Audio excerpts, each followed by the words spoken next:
Kotoka International Airport. You will recall on the 4th of December, the Vice President went to the airport attempting to launch something he called E-Gate. The truth is that that thing has been part of the Terminal 3 at Kotoka International Airport. The debate as to how it is activated has been going on. The news of the activation of the E-Gate should have been a welcome news to especially the flying public. But the disaster and then the embarrassment it caused.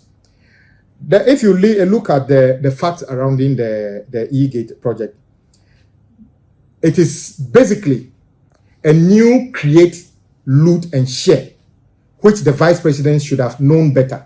Why am I saying this? My brothers and sisters, President Mahama spent $250 million to build the entire Terminal 3 at Kotoka International Airport. E-Gate alone. Will you be surprised that the Vice President, Dr. Bawumia, actually looked on when an entity in this country actually proposed that the E-Gate alone will be $200 million. E-Gate, in an airport that cost $250 million, was supposed to be done for $200 million. That amount has been revised to $140 million, and today we are told that is still around $147 million. What will be the reason, justification for this? And as I speak to you, Ministry of Finance and Ghana Immigration Service are in a rush to activate this and allow a private entity to fleece the people of this country, because there's an opportunity to charge, according to them, $5 per passenger to take this money. And actually, when they are even in opposition, they will be making money out of this. Why on earth would a whole airport cost $250 million to build?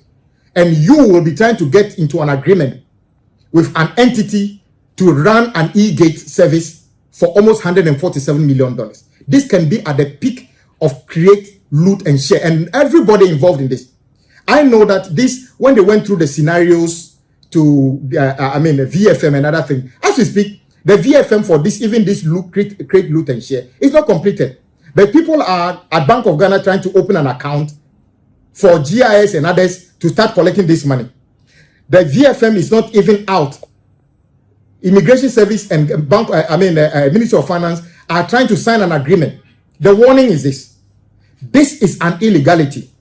Do not proceed. And every civil servant who is involved in a hasty decision to sign an agreement with this entity, I've decided not to mention the entity, but this entity specializes in getting soft money from DVLA, Passport Office, National Identification Authority, and other things. This time round, it's not going to happen.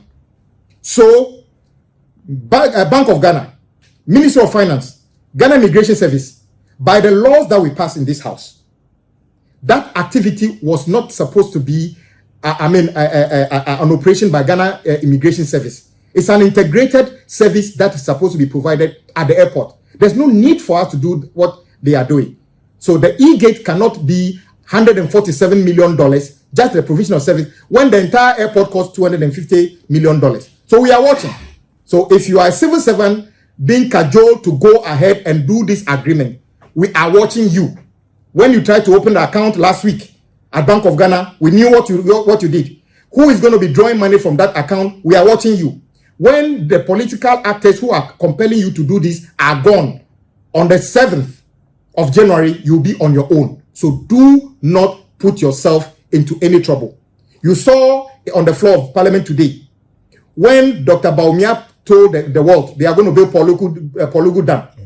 Today, it turns out that over $11 million was paid to Power China for doing no work. And guess what? Nobody is going to prosecute Vice President Bawumia. Do you know why? He hasn't signed anything. But the consultant and all those civil servants who actually authorized the payment of this 11 million, you know your day of reckoning is coming. So those who are in the process of signing this dirty agreement, be warned that when the political paymasters are gone, you will be in the system, you will be in the dock. So save yourself. Don't do it. This E-Gate project at the airport is not ripe for signing of anything. VFM is not out. The business case that was developed is not fit for purpose. We can't spend $250 million to build an airport, and the activation of the E-gate will be $147 million.